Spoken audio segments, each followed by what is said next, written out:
Muy buena tarde a todas y todos. Es un gusto saludarles nuevamente desde la sede de este Tribunal de Justicia Administrativa en el estado de Oaxaca, área convocante a este primer curso online especializado en el nuevo sistema de justicia laboral, en conjunto con la importante página de Facebook Viernes de Jurisprudencia. Su servidor, maestro Alexander Pérez Carrera, coordinador de capacitación del Tribunal de Justicia Administrativa. El día de hoy tendremos una ponencia bastante importante titulada El nuevo derecho procesal del trabajo y estará a cargo del maestro Marcial Laguna Cardona.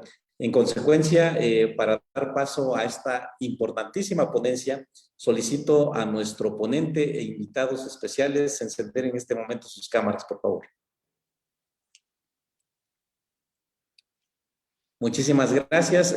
Muy buena tarde a nuestro ponente, al magistrado del tribunal, de este Tribunal de Justicia Administrativa en nuestro estado de Oaxaca. Y desde luego, saludo también con gran afecto al licenciado Darinel Blas, administrador de la página de Facebook Viernes de Jurisprudencia. El día de hoy tendremos, como había comentado hace unos momentos, una ponencia bastante importante. Está con nosotros el maestro Marcial Laguna Cardona, quien tendrá para todos nosotros el importante tema, el nuevo derecho procesal del trabajo. Previamente a ceder el uso de la palabra a nuestro ponente e iniciar con esta importantísima ponencia, por favor voy a ceder el uso de la palabra al magistrado Raúl Palomares Palomino, magistrado integrante del Pleno del Tribunal de Justicia Administrativa del Estado de Oaxaca, para efectos de que envíe el saludo respectivo a nuestro ponente, por favor. Adelante, por favor, señor magistrado. Muchas gracias, maestro Alexander. Quiero dar a nombre del tribunal la bienvenida a todo nuestro auditorio, a todos los que día con día en este curso nos han acompañado con su presencia, y a nuestro ponente. Le doy, maestro Maciel, le agradecemos mucho la distinción de contar con su presencia en este curso y también atenderemos con mucha atención la ponencia que el día de hoy nos compartirá. Le envío una cordial bienvenida a nombre del tribunal y sin demorar más el valioso tiempo que tenemos con usted, doy paso al siguiente punto, maestro Alexander. Muchas gracias. Muchísimas gracias, señor magistrado. Ahora cedo el uso de la palabra, por favor, al licenciado Darinel Blas, administrador de la página Viernes de Jurisprudencia. Adelante. ¿Qué tal? Buenas noches a todas y todos. Buenas noches, magistrado Raúl Palomares, magistrado del Tribunal de Justicia Administrativa del Estado de Oaxaca. Buenas noches, maestro Marcial Laguna Cardona. En esta ocasión, pues, tenemos la fortuna y la dicha de tenerlo como ponente en esta sexta sesión del curso especializado en el nuevo sistema de justicia laboral. Bienvenido, maestro. Muchas gracias por estar con nosotros y gracias por compartir este espacio con todos y todas las que están siguiendo esta transmisión. Muchas gracias, bienvenido y bueno, seguimos adelante. Gracias. Muchísimas gracias, licenciado. Ahora pasamos a la parte formal de esta importantísima ponencia. Reitero el tema, el nuevo derecho procesal del trabajo, bajo la ponencia del maestro Marcial Laguna Cardona. Previamente a ceder el uso de la palabra a nuestro ponente, voy a compartir con todos ustedes una brevísima síntesis curricular respecto de lo que implica la amplia trayectoria profesional de nuestro ponente en esta noche. Nuestro ponente es licenciado en Derecho por la Escuela Superior de Leyes, obtuvo el grado de maestro en Derecho por el Centro de Estudios de Posgrado y es candidato a doctor por la misma institución. Cursó la especialidad sobre la reforma en materia de justicia laboral, impartida por el Instituto de la Judicatura Laboral, entre otras especialidades, cursos y diplomados.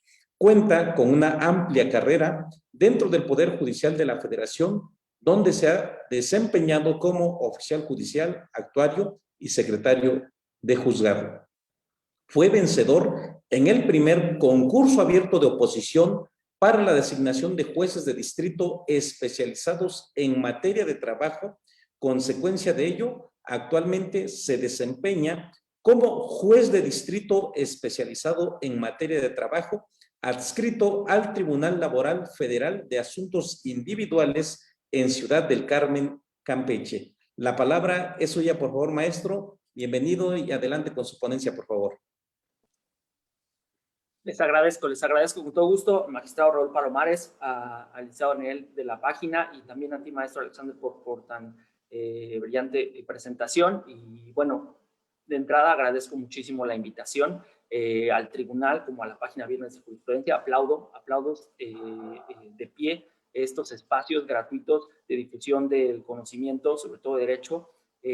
No hay jurista que se diga jurista que no todos los días trate de ampliar ese panorama del conocimiento del derecho. Entonces, estos espacios que son gratuitos, que se difunden y que además salen de uno al otro, como por ejemplo en la carrera judicial, y el magistrado no me dejará mentir, en el ejercicio profesional del servicio público, así nos vamos preparando, enseñando a los que vienen atrás y aprendiendo de los que están delante de nosotros. Entonces, bueno, aplaudo, sin duda agradezco la invitación y esperemos que estos espacios sigan creciendo y sigan difundiéndose para que el conocimiento del derecho siga avanzando, que todos nos beneficiamos de ello. Y bueno, arranco mi ponencia para no perder mucho tiempo. Voy a compartir mi pantalla, nada más ahí sí me confirmarían si esta se ve. Y Es correcto, maestro, ya la estamos viendo. voy a ampliarla y bueno, iniciaré mi ponencia, les agradezco. Trataré de ir de una vez a ella, pues el tema que hoy me permitieron amablemente escoger los difusores de este espacio, pues es el nuevo derecho procesal del trabajo y es un tema algo ambicioso.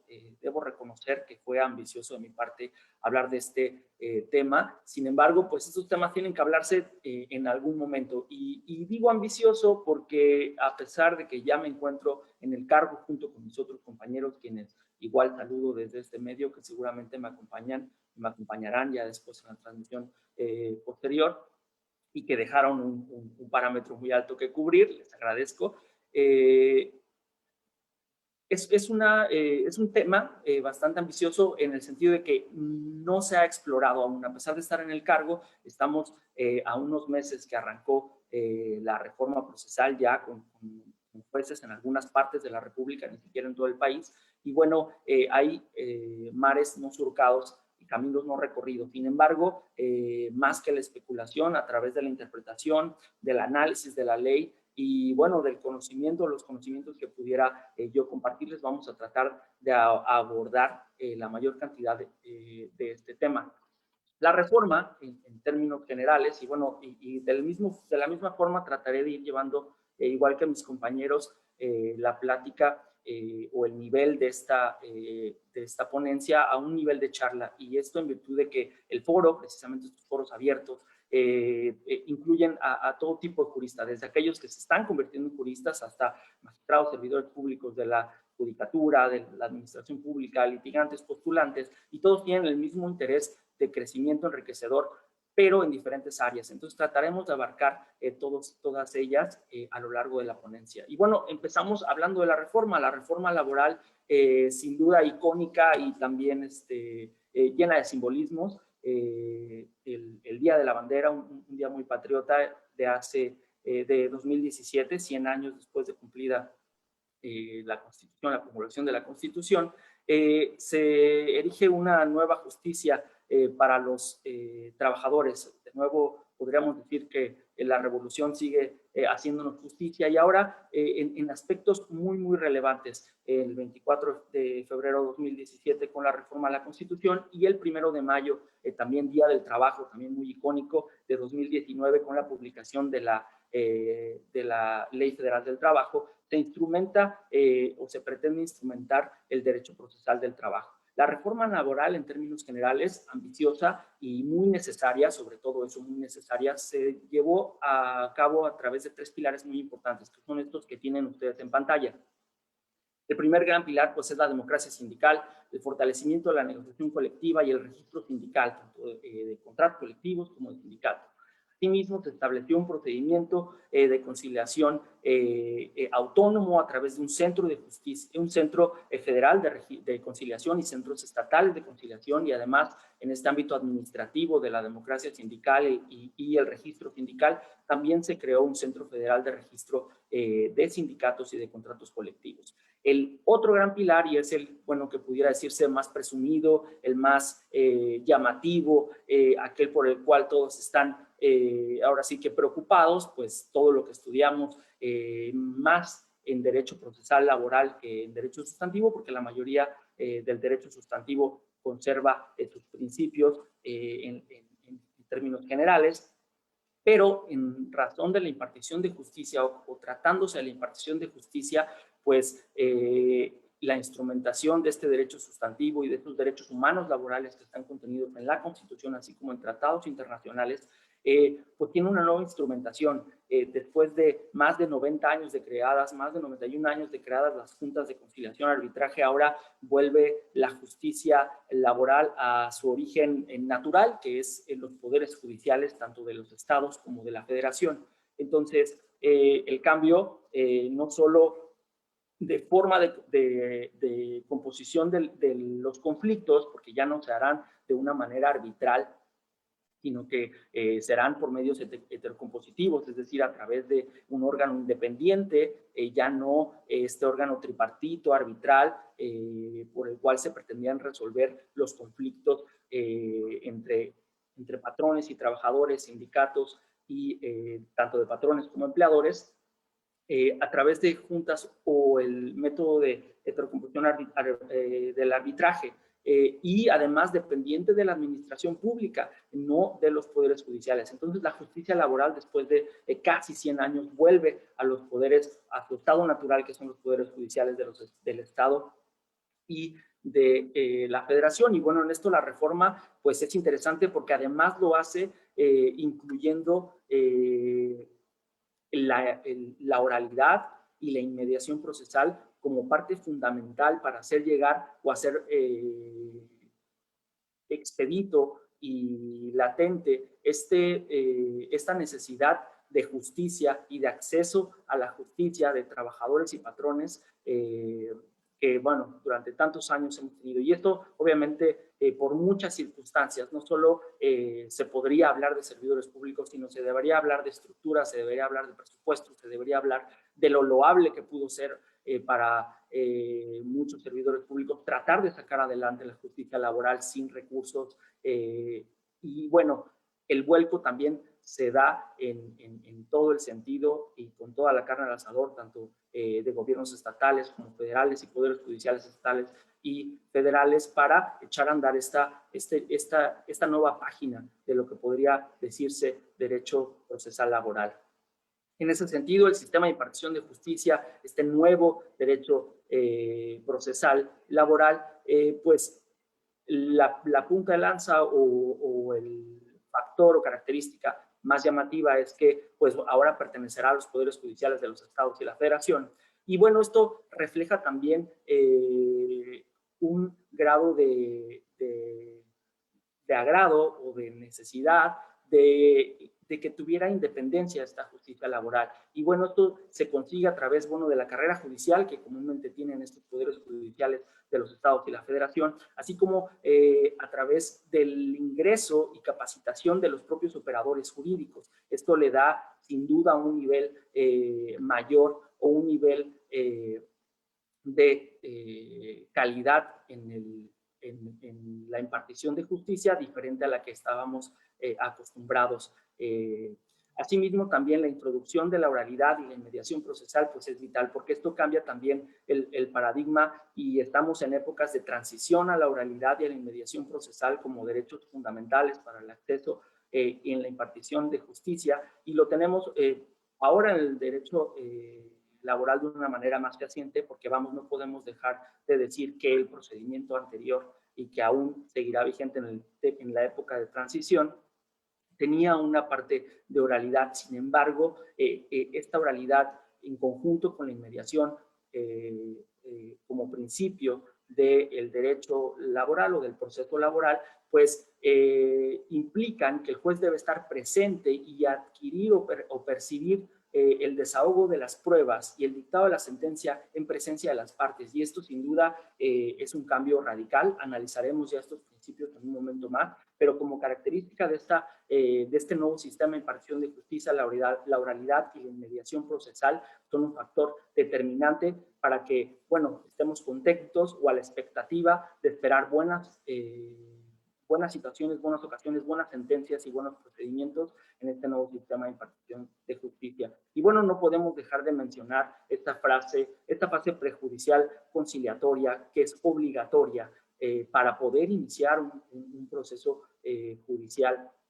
Y que bueno, a pesar de que también pudiera ya haber existido en el anterior procedimiento, definitivamente hoy como requisito de procedibilidad y a través de las condiciones que uno de los pilares de la reforma establece, como son centros autónomos especializados en la conciliación, pues se busca no solo depurar o bien no saturar el sistema de impartición de justicia laboral, sino también es un método muy válido, importante, ya nos hablaba el día de ayer la jueza Irma Gabriela Garza García de la importancia de estos medios de conciliación y cómo pueden tener un impacto importante no solo en el proceso o en el desahogo del proceso laboral, sino además en la mentalidad y en la solución de conflictos o controversias de las partes. Tenemos que cambiar esa mentalidad y ese paradigma de irnos siempre al conflicto y que, bueno, un método de conciliación pues necesariamente pudiera ser un gana-gana y no necesariamente un pierde y gana. Entonces, la importancia de esta preponderancia de la conciliación, no solo en la fase prejudicial, sino a lo largo del proceso judicial laboral, pues es relevante y es una necesidad de nuestra sociedad, no solo pragmáticamente o para desahogar el proceso. Y así sé que también los principios del proceso, bueno, del derecho laboral en sí, los abordó magistralmente el juez Antonio Orduña. Sin embargo, me es relevante hacer un hincapié o puntualizar específicamente algunos principios procesales, tanto constitucionales, o sede constitucional, como la Ley Federal del Trabajo. Y ahorita les daré los motivos de esta situación. No abordaré cada uno de ellos con la profundidad y delicadeza que lo hizo el maestro Orduña. Sin embargo, sí les puntualizaré estas situaciones. La reforma constitucional del 24 de febrero de 2017, en su artículo 123, específicamente en la fracción 20, es la que trae este cambio de la impartición de justicia en sede judicial. Y al establecerla, también establece que esta justicia se debe de dar de manera legal, imparcial, transparente, autónoma e independiente. Y bueno, simplemente abordaré ellos porque son principios constitucionales y que pueden llegar a tener una significación importante durante el procedimiento y la aplicación del derecho laboral. Y bueno, la legalidad es que, bueno, los jueces que impartan esta justicia tendrán que hacerlo apegado al marco normativo, no podrán alejarse de él. Respecto a la imparcialidad, bueno, pues no podrá impartirse esta justicia sin o con alguna influencia de las partes. Y esto es importante establecerlo, yo creo que desde la Constitución, pues porque ya este sistema tripartito, donde las partes mismas o los involucrados tenían una opinión o un voto al respecto, bueno, ya regresa al Poder Judicial la impartición que tiene como base fundamental pues la imparcialidad en las decisiones, la transparencia, como también una de las cuestiones que pretende erradicar la reforma, pues es no llevar actuaciones ocultas a las partes o incluso al público. La autonomía y la independencia pues son esta actitud que tendría el juez laboral respecto a influencias externas en su decisión. Entonces deberá hacerlo siempre sin esta cuestión. Y bueno, no se podría dar una justicia laboral sin independencia, con independencia perteneciendo a la administración pública y siendo parte de la misma autoridad que en algunas circunstancias pretende justiciar. En ese sentido, bueno, desde sede constitucional se empiezan a dar parámetros para la impartición de la justicia laboral.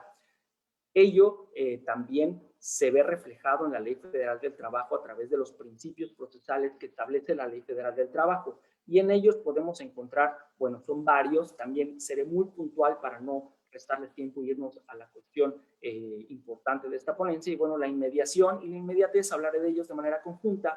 La inmediación pues se refiere a esta participación del juez de estar presente en las audiencias. Tiene que estar presente, y la inmediatez es que no debe haber intermediarios. Él debe percibir directamente a las partes, percibir directamente las pruebas para poder dictar así una sentencia. Por eso estos son cuestiones relevantes para entender el nuevo sistema de justicia laboral. Respecto a, bueno, la continuidad, pues esta se refiere a que estas audiencias o esta justicia debe darse sin interrupciones, y eso lo veremos a lo largo de esta ponencia, pues en el desarrollo de las audiencias, lo mismo que la celeridad que debe darse de manera rápida, suprimiendo cualquier acto innecesario que pretenda reducir la rapidez de estas audiencias o la rapidez con la que se debería impartir justicia de manera, para la justicia laboral. Respecto, bueno, a la concentración, lo mismo, hablando de audiencias, hablando de la impartición de justicia laboral, pues debe de impartirse o darse o llevarse a cabo estas audiencias de una manera breve y simplificada, no debe complicarse o alargarse. Además, como principio de veracidad, debe tenerse como uno de los principios fundamentales del derecho laboral, pues la primicia de la realidad o buscar la verdad en todo sentido. Veremos que es relevante incluso en el desahogo de las pruebas y en el dictado de la sentencia. Respecto a la economía, pues esta economía se refiere a que aquellos operadores jurídicos que pretenden impartir justicia, pues deben hacerlo con la menor erogación de recursos materiales, humanos y de tiempo. Es decir, no podemos derrochar tiempos, procesos. El objetivo es que esta justicia no sea tardada. Y bueno, nos están dando los elementos con la oralidad, la inmediación y la inmediatez para que esto pueda ser así. Y los principios son relevantes para establecerlos en cada una de nuestras actuaciones como jueces. Respecto a la sencillez, bueno, no debemos olvidar que el derecho laboral tiene una connotación de derecho social, y bueno, debemos evitar todos estos formalismos que implican pues la aplicación del derecho. Todos esos formalismos que alejan al ciudadano de la justicia debemos evitarlos y debemos actuar y resolver con sencillez. Además, el procedimiento debe ser público y gratuito. Público, pues a él deben tener acceso cualquier persona, pueden presenciar las audiencias con las excepciones mínimas que establece la Ley Federal del Trabajo respecto a circunstancias donde se estén ventilando cuestiones de menores o que afecten la intimidad de las partes. Será la única excepción, pero de ahí en fuera el procedimiento debe ser público y no debe tener ningún costo para las partes, debe ser gratuito. Además, debe ser predominantemente oral, que si esto era o se podía ver en el anterior proceso, bueno, en este, como veremos a lo largo de esta ponencia y que analizaremos los procedimientos ordinario y especial para resolver los conflictos laborales, bueno, veremos que en realidad es oral propiamente casi en todas sus fases, solo en una fase que es escrita, y bueno, el juez estará presente y presto para las partes en cualquier momento. Además, la predominancia de la conciliación, como se los dije al inicio, es relevante como una medida alterna de solución del conflicto. Hoy los métodos alternos de solución de conflictos deben ser y están previstos incluso en la Constitución, a nivel de Constitución, el artículo 17, como un derecho fundamental de las partes para acceder no solo a una forma de solucionar el conflicto, que es la heterocompositiva, sino también a una autocomposición o una negociación o una forma de salida donde todos pudieran tener una armonía y salir en paz con cada quien de una manera que se sienta satisfecho. Bueno, esto es importante, y la Ley Federal del Trabajo y el derecho laboral procesal establecen como predominante esta forma de salida. En ese sentido, bueno, no debo de dejar de decir, y esto es muy relevante porque hay bastantes detractores en relación a los principios del derecho procesal del trabajo, y bueno, dicen que sí pueden estar en la Constitución, y la Ley Federal del Trabajo establece, bueno, que la inmediatez y la inmediación pues sí son obligatorias y podrían dejar nulas las sentencias, y bueno, establece una regla para el juzgador de respetar la inmediación y la inmediatez. Sin embargo, algunos detractores dicen que el resto de los principios, la continuidad, la celeridad, la veracidad, la concentración, o en términos generales el resto de los principios, pues son simplemente buenos deseos y que, bueno, el juez podrá cumplirlos o no. Y aquí, en este sentido, sí me gustaría sentar un hincapié o sentar una base importante respecto a estos principios procesales.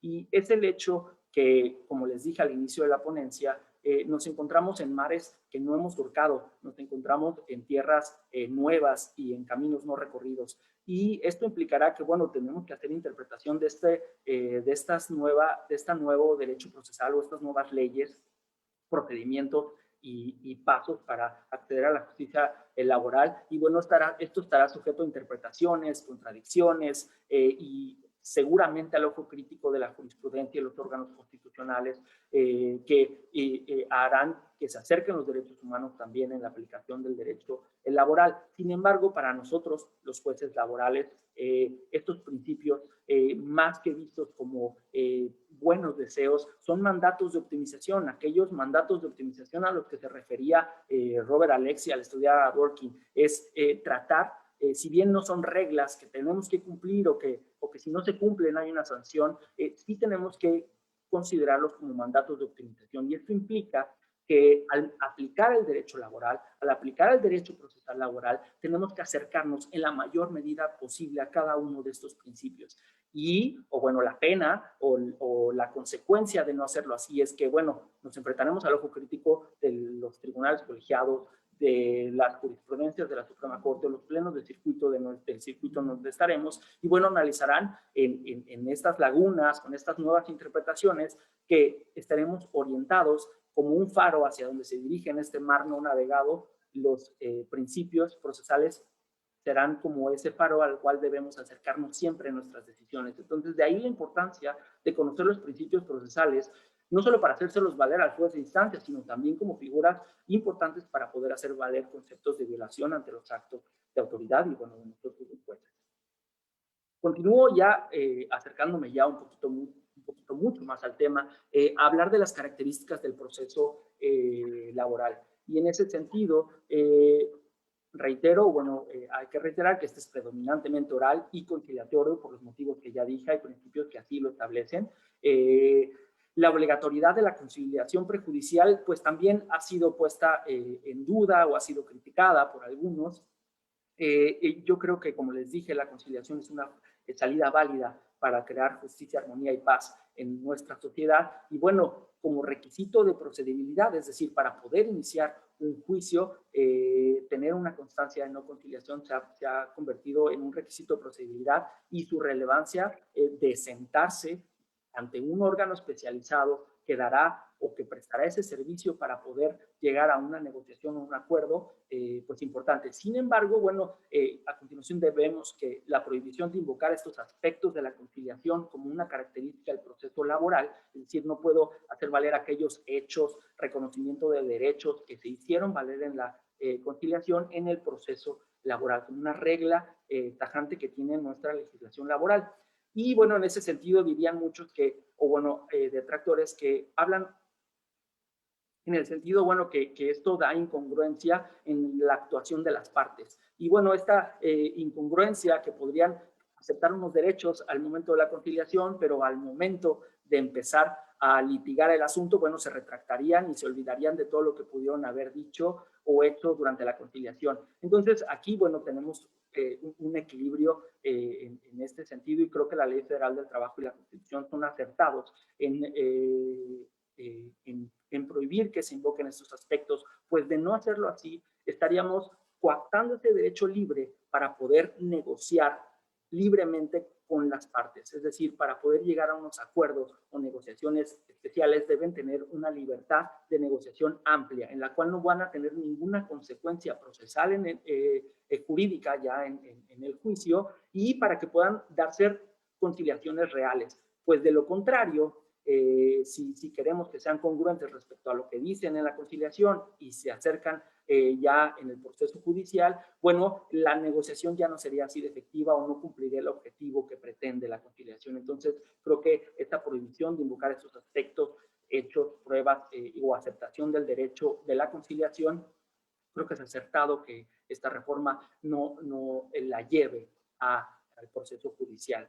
Bueno, seguimos en la cuestión de las características del proceso y encontramos que, bueno, sigue, igual que en el proceso laboral vigente transitorio, pero anterior, de tener improcedencia en los recursos contra las actuaciones del juez. Aún así, no existe un recurso contra las actuaciones del juez una vez dictada la sentencia, pues podría empezar su ejecución, o bien un medio extraordinario de defensa como podría ser el amparo directo, o bien el amparo indirecto contra actos de imposible reparación durante el procedimiento.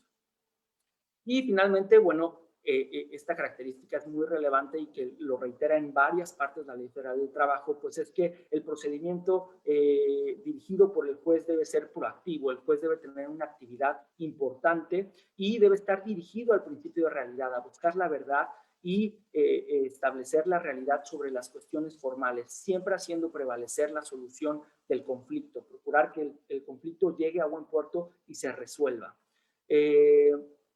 Así, bueno, empezaremos ya con los tipos de procedimiento. Los tipos de procedimiento que establece la Ley Federal del Trabajo, que no son muy distintos a aquellos ya establecidos, pero bueno, analizaremos cómo es esta nueva instrumentación. Tenemos que los procedimientos que establece la Ley Federal del Trabajo pues son el procedimiento ordinario, el procedimiento especial, el procedimiento para procesal, el procedimiento de huelga, y también hay un procedimiento de ejecución específico y que tiene cambios interesantes de los cuales hablaremos a lo largo de la ponencia. Estos procedimientos, tanto el ordinario como el especial, pues pueden darse de manera individual o colectiva. Lo que hará que se dé de manera individual o colectiva, pues será el interés que se defienda. Si se defiende un interés individual, pues será un procedimiento ordinario individual, o si se resuelve un interés colectivo o profesional de los trabajadores, será bueno, un interés colectivo. Esto no tiene que ver con la cantidad de actores, sino más bien de los intereses que se defienden y a quienes afectan.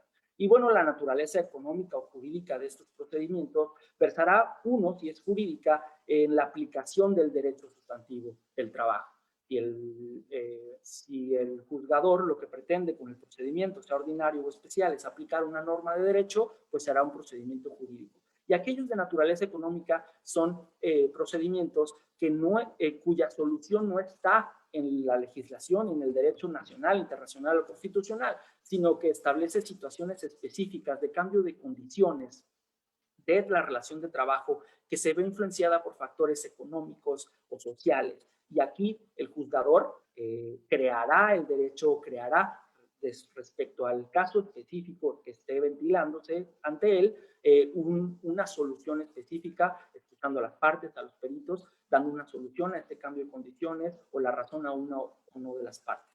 Y bueno, el procedimiento para procesal, que son estos procedimientos voluntarios que buscan la intervención del juzgador en un caso específico para presentar alguna prueba, confesar a alguien, conseguir algún documento, hacer algún pago, notificación del aviso de rescisión. Estos procedimientos prácticamente se ventilan de la misma forma. El procedimiento de huelga, que tiene un procedimiento específico e importante y que seguramente, o bueno, sé que van a tener una ponencia muy interesante de libertad sindical y procedimientos colectivos, y bueno, dejaré esa parte para los especialistas.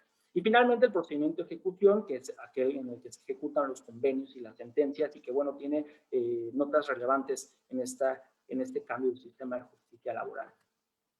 Continúo con las características y, bueno, en términos generales, el procedimiento laboral, judicial laboral, se establece en dos etapas o dos fases importantes. La primera fase es la fase escrita y posteriormente una etapa o fase oral. La etapa escrita abarca desde la presentación de la demanda hasta antes de la audiencia preliminar, que sería un primer momento, y la etapa oral o la fase oral en la que interviene el juez nada más exclusivamente, abarca desde la audiencia preliminar hasta el dictado de la sentencia en el procedimiento.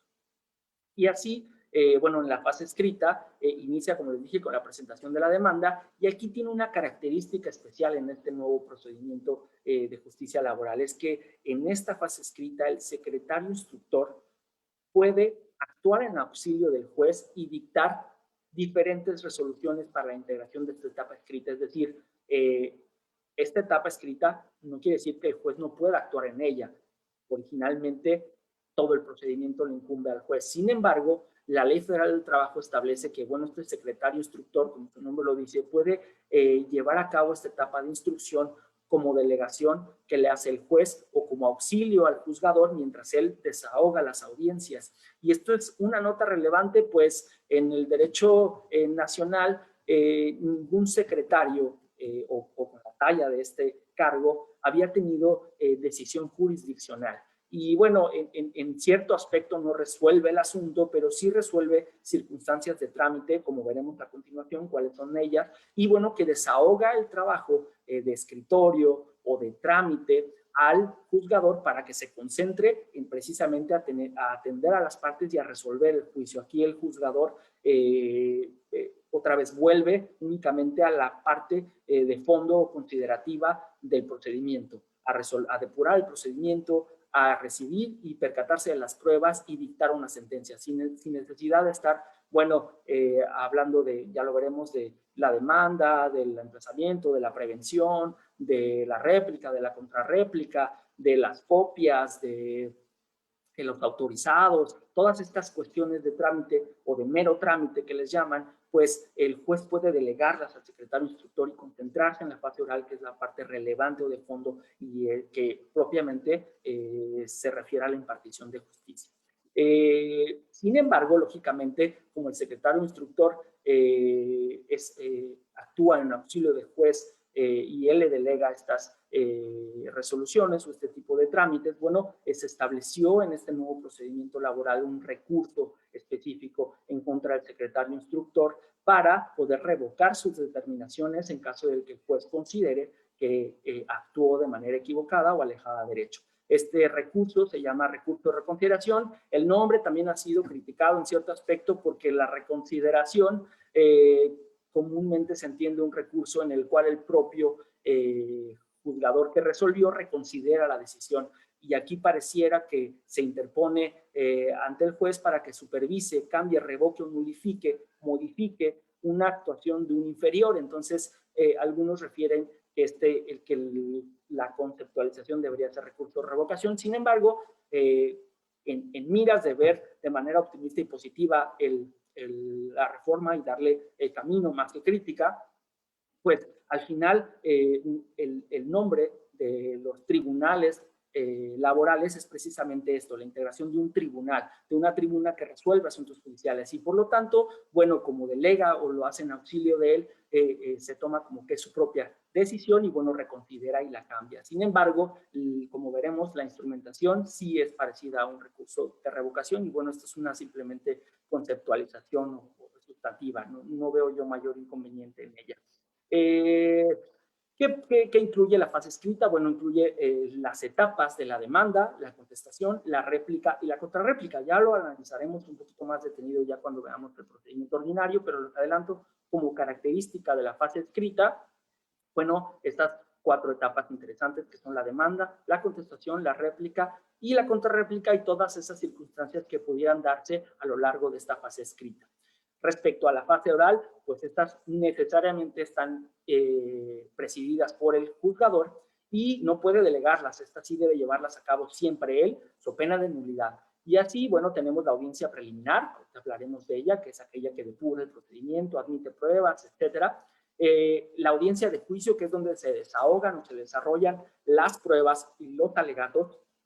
Y bueno, el dictado de la sentencia, que dice generalmente aquí se dicta la sentencia en la propia audiencia de juicio, la ley mandata que una vez desahogadas las pruebas y vertidos los alegatos, pues el juez dictará sentencia en el momento y además dejará a disposición de las partes copia del texto de la misma. Esto suena algo agresivo, sin embargo, creo que la preparación y la experiencia poco a poco irán logrando esa situación. Sin embargo, excepcionalmente, como lo veremos también, establece que ante la complejidad del asunto, la valoración de las pruebas, la cantidad de pruebas, pudiera dictarse la sentencia o darse la sentencia 5 días después de haber cerrado esta audiencia de juicio. Esto, bueno, pues también queda muy subjetivo, pues para algunos será complicado alguna cosa y para otros no, unos consideran muchas pruebas, lo que para otros probablemente sean pocas pruebas.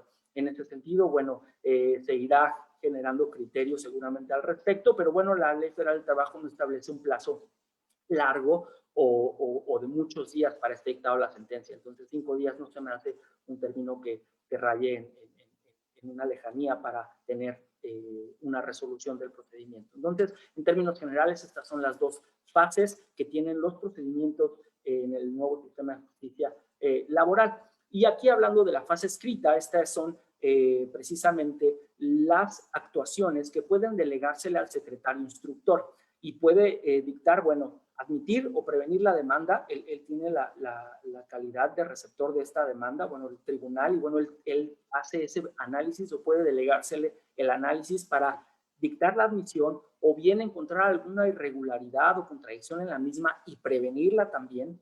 Y bueno, también tiene la calidad o la capacidad, según este artículo 871 de la Ley Federal del Trabajo, de subsanar esta demanda en caso de que no se cumpla la prevención. Entonces, vean que la capacidad de decisión que pudiera tener el secretario de instrucción y la importancia que pudiera tener en el proceso más adelante al momento de depurar el procedimiento es importante. Entonces, bueno, lógicamente por eso hay un recurso de reconsideración para, en caso de que las partes no estén de acuerdo con alguna de estas actuaciones, puedan combatirlas. También puede ordenar la notificación del demandado, ordenar el emplazamiento si no se llevó a cabo, las búsquedas, o volver a notificar, dar las vistas de no encontrar un domicilio, etcétera. También va a ordenar las vistas y traslados con la réplica, con la contrarréplica y además las notificaciones de las mismas. Podrá admitir y en su caso proveer respecto a las pruebas ofrecidas para acreditar las excepciones dilatorias. En esta admisión de pruebas es importante establecer, como lo veremos también un poquito más adelante, que en el procedimiento ordinario, por ejemplo, solamente podría pronunciarse respecto de pruebas de excepciones que deberían resolverse antes de la audiencia preliminar. En términos generales, la Ley Federal del Trabajo establece que las excepciones procesales o dilatorias se resolverán en la audiencia preliminar. Solamente un caso en el procedimiento ordinario es aquel que no se desahogará en la audiencia preliminar y es el incidente de nulidad, que se refiere a las notificaciones y que debe de plantearse 3 días posteriores a que surja esta notificación mal hecha o que se estime equivocada, y entonces sí se señalará una fecha de audiencia para resolver esta situación, y ahí serían las únicas pruebas en el procedimiento ordinario en las cuales se podría pronunciar el secretario. Y en el procedimiento especial, en el cual pudiera no llevarse a cabo audiencia, como lo veremos, pudiera también, bueno, el incidente de nulidad sería uno de los que se podría pronunciar, y alguno de previo especial pronunciamiento que sea necesario agotarlo antes de la audiencia preliminar. El procedimiento especial, que es más breve y sumario, sí podría darse, si el juez así lo considera necesario, una audiencia, por ejemplo, una excepción de personalidad o de incompetencia, quizá desarrollarse antes de la audiencia preliminar, porque la generalidad en el procedimiento especial, como lo veremos más adelante, implicará que no se lleve a cabo la audiencia preliminar, sino que se dicte un auto de depuración. Entonces, aún estas cuestiones no se han abordado, se está llegando apenas a los procedimientos. Podría hablarles o decirles que los que más han actuado en estos primeros meses de la reforma pues son los secretarios instructores. Ellos han estado surcando esta nueva fase escrita y se han encontrado con muchas cuestiones de interpretación, y bueno, poco a poco tanto la comunicación, las resoluciones y bueno, seguramente los recursos de reconsideración estarán fijando criterios para depurar las dudas que pudiéramos tener respecto de este artículo 871. Otra cuestión importante que se le delega y muy relevante al secretario instructor es el dictado de las providencias cautelares. Si un trabajador, actor,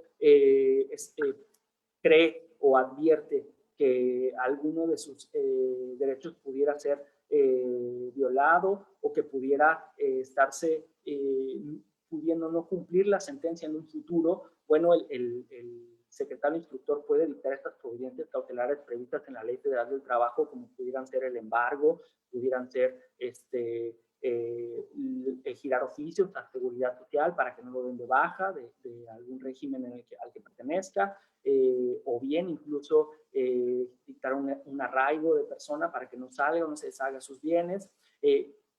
de este tamaño son las decisiones que puede dictar el secretario instructor. Y bueno, también hay algunos que han mencionado que, bueno, está dictando un secretario un acto que está afectando los derechos que pudiera tener unas partes y que sale del proceso. Ya no es nada más una cuestión de mero trámite, sino que está afectando y que, bueno, esto pudiera no ser apegado a derechos. Sin embargo, bueno, la jurisprudencia de la Corte ha establecido que son los actos privativos aquellos que el juez debe dictar.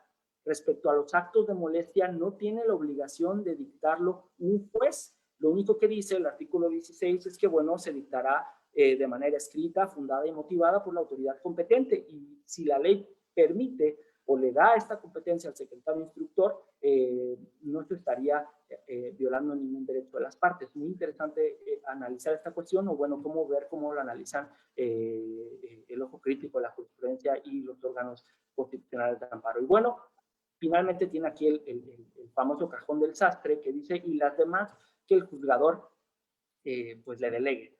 Y aquí, bueno, se pueden pensar mil cosas.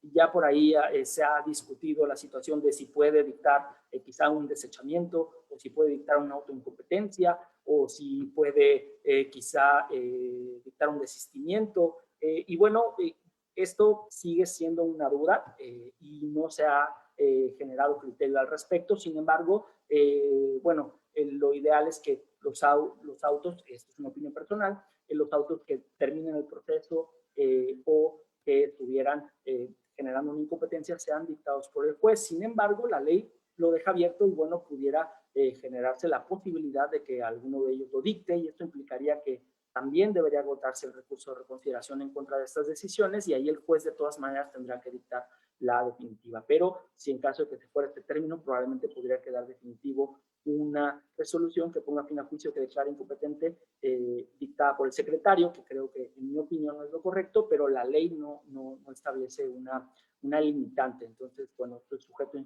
interpretación, y como les digo, tenemos supuestos, hipótesis que aún no se han dado y que seguramente estaremos conociendo ya en la jurisprudencia con las resoluciones de mis compañeros y tu servidor en los tribunales laborales.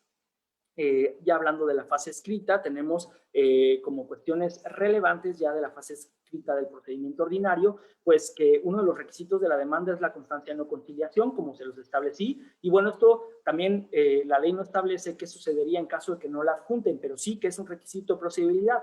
Y entonces, bueno, se puede prevenir para que le exhiba o preguntarle si no, o bien el capítulo de prescripción establece que, bueno, la presentación de la solicitud de conciliación suspende la prescripción, y que, bueno, si llega a un juzgado una solicitud o un procedimiento que pretende iniciar la instancia y no traiga esta constancia, sin decidir la competencia, dice la ley, remitirá al centro de conciliación esta demanda con sus consideraciones o su contenido, para que se agote antes la conciliación, antes de venir. Y bueno, esto también entre los secretarios instructores ha generado la duda si esto debe prevenirse o no debe prevenirse, o bien si de inmediato debe mandarse al centro de conciliación. Y bueno, lo que sí es un hecho y que la ley establece estrictamente es que para poder iniciar una instancia debe tener la constancia de no conciliación, con las excepciones específicas que la ley establece y que, bueno, tienen que ver con afectación a derechos fundamentales, discriminación, cuestiones de libertad sindical, democracia sindical, cuestiones de seguridad social, y bueno, seguramente ya habrán abordado estas situaciones. Otra importante nota relevante o cambio relevante es que, bueno, las pruebas ya nos ofrecen una etapa específica. Ahora, desde el escrito de demanda, el actor debe adjuntar todas sus pruebas y relacionarlas con los hechos. ¿Por qué? Porque aquí se está acumulando la posibilidad de establecer todos los hechos y todas las pruebas, y se ventilará su admisión o no ya en la audiencia preliminar, pero el momento oportuno, y esto es relevante, ya no es en la audiencia inicial ni en la etapa de pruebas. El momento oportuno para ofrecer las pruebas en relación a los hechos de la demanda es la demanda. Y mucho cuidado que no se ofrezcan en este momento, porque, bueno, precluiría este derecho. Una vez que ya, bueno, cumple con los requisitos de la demanda, tiene el tribunal 3 días para admitir esta demanda o bien prevenirla. El tribunal, hablando que puede ser el juez, o bien delegar esta situación a un secretario instructor. Admite la demanda o la previene para subsanar defectos o omisiones y le da un término de 3 días al actor para subsanarla. En caso de que no la subsane, la ley establece que será el secretario instructor o bien el tribunal, me referiré al tribunal, pudiendo hablar de juez o secretario en caso de que se le haya delegado, subsanar esta cuestión con la demanda, con el contenido de la demanda y además sus pruebas y relevancia que tienen las pruebas que se adjuntan a la demanda para poder subsanar estas cuestiones. Esto se presta también a muchas situaciones que pudieran tener repercusión en el juicio, sin embargo, tenemos la audiencia preliminar, como lo veremos, para depurar el procedimiento y si al momento de subsanar esta cuestión el secretario no lo hizo conforme pretendía el actor, bueno, puede hacerlo valer a través del recurso de reconsideración o bien al depurar el procedimiento en los hechos controvertidos y las pruebas y la admisión de las pruebas, lo veremos más adelante. Finalmente, bueno, el secretario instructor o el tribunal, si es el juez, ordena emplazar dentro del término de 5 días. Y bueno, aquí relevante, nota muy relevante es que en el procedimiento laboral cambia esta estructura del emplazamiento o de la primera notificación al demandado. Y como nota relevante es que, bueno, se incluyen muchas de las circunstancias de jurisprudencias y amparos que se habían estado otorgando y que tanto retrasaron también a la justicia laboral.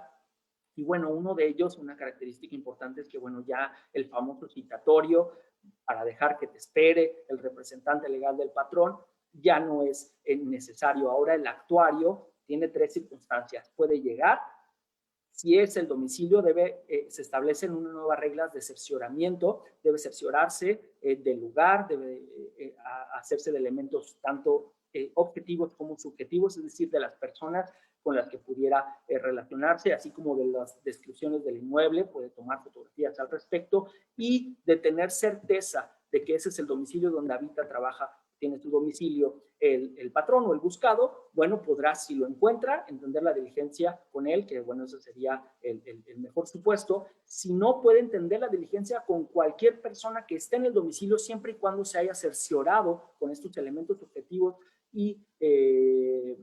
subjetivos y objetivos, y de tener esa certeza, entender la diligencia con cualquier persona que se encuentre mayor de edad. Y, nota relevante en el emplazamiento, establece que bueno, debe hacerse en estos elementos subjetivos, bueno, de establecer quién es la persona que lo está atendiendo, qué relación tiene con el buscado y además si trabaja para él, qué puesto es el que tiene.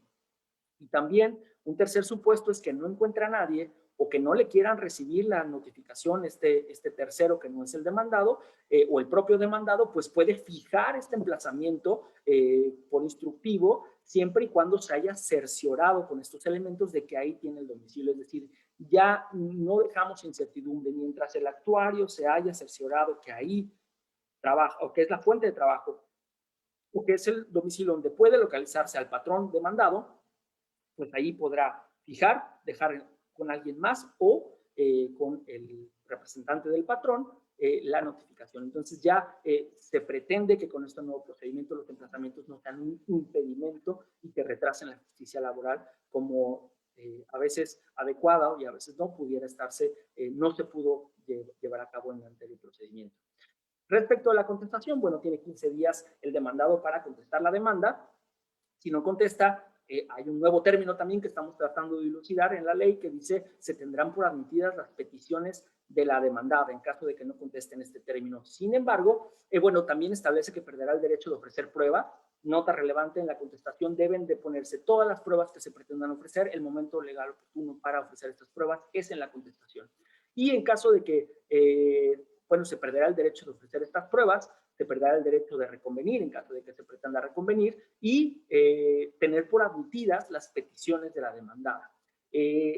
Más adelante, el propio artículo de la contestación establece que en caso de que, bueno, aún y sea una incompetencia, esto no exime de contestar la demanda. Y en caso de que se conteste extemporáneamente con motivo de esta incompetencia, bueno, se tendrán por admitidas las peticiones de la demandada y establece la posibilidad de que pierda el derecho a pruebas, pero pueda probar en relación a la inexistencia de la relación del trabajo o a que los hechos que proponen no son ciertos. Entonces ahí deja una ligera incertidumbre si solo es para el caso de la incompetencia, cuando se exime de contestar la demanda, cuando no contesta y lo hace extemporáneo, o bien aquí habría una contradicción con el primer supuesto de consecuencia ante la falta de contestación de la demanda. En una interpretación como sistemática de la ubicación de los párrafos, pareciera que este supuesto donde puede él tener oportunidad de probar, pues sería solamente cuando se excepcione por incompetencia y conteste de manera extemporánea. Sin embargo, les reitero que el procedimiento laboral establece que el momento adecuado para ofrecer las pruebas es la contestación. No podría, o bueno, no entendería yo qué momento sería el otro oportuno para poder ofrecer este tipo de pruebas. O que ya vayan en la demanda y puedan ser en la contestación extemporánea y puedan ser consideradas. Esto seguramente irá poco a poco con las interpretaciones que hagan mis compañeros juzgadores, tu servidor y seguramente tribunales colegiados y de amparo para empezar a definir y a depurar estas cuestiones del procedimiento. Nota relevante en la contestación, ya el ofrecimiento de trabajo y toda esta teoría de la reversión de la carga de la prueba ante el ofrecimiento del trabajo y si lo acepta y con las mismas circunstancias, pero si venía con bolitas, sí, pero si venía con pétalos, no. Entonces, ya no hay reversión de la carga probatoria. El ofrecimiento del trabajo y su aceptación no afectan en nada la acción. Ya no hay, la carga probatoria es de las partes y tenemos, eso sí, sigue existiendo esta carga dinámica de la prueba de que se pretende que el juzgador de derecho social, de derecho del trabajo, busque quien tenga la mejor posibilidad de probar la circunstancia que se pretende probar, no así una carga probatoria de afirmación. Entonces, esta circunstancia sí sigue existiendo, una carga dinámica de la prueba, pero ya no hay reversión de esta carga probatoria ante la negativa, ante el ofrecimiento de trabajo y toda esta teoría jurisprudencial que es muy abundante y que, bueno, seguramente en su tiempo fue muy interesante, se acabó. Tenemos un nuevo procedimiento y estas circunstancias no son relevantes. Bueno, en este es el momento también oportuno para oponer excepciones y las defensas correspondientes y las pruebas. En caso del supuesto específico que en la contestación se allanara el demandado, bueno, de inmediato nos saltaríamos todo el procedimiento y nos iríamos a la audiencia de juicio para el dictado de la sentencia, en las circunstancias o peticiones que fueran apegadas a derecho. Continuando en la fase escrita, después de la demanda y la contestación, tenemos la réplica, se le darían con la contestación 8 días al actor para que se haga del conocimiento de la réplica y del conocimiento de la contestación de demanda y pronuncie su réplica. Este es el momento en el que él puede objetar las pruebas de la contestación de la demanda y puede ofrecer nuevas pruebas, pero relacionadas únicamente con sus objeciones. No podría ofrecer nuevas pruebas y aquí sería el momento para ampliar la demanda en relación a nuevos hechos que surgieran de la contestación. Ya no habría una ampliación de demanda posterior. Es aquí o aquí, no hay otra forma de ofrecer pruebas a menos que sean pruebas supervinientes, que son un caso específico o especial. Y bueno, también en este momento el actor sería, como les dije, el momento en el que se pronunciaría respecto al ofrecimiento del trabajo, pero no tendría ninguna afectación en la acción, cargas probatorias, etcétera. En caso de que acepte y se haga la diligencia de restauración, etcétera, se tendría por concluido el procedimiento, pero no por estos motivos.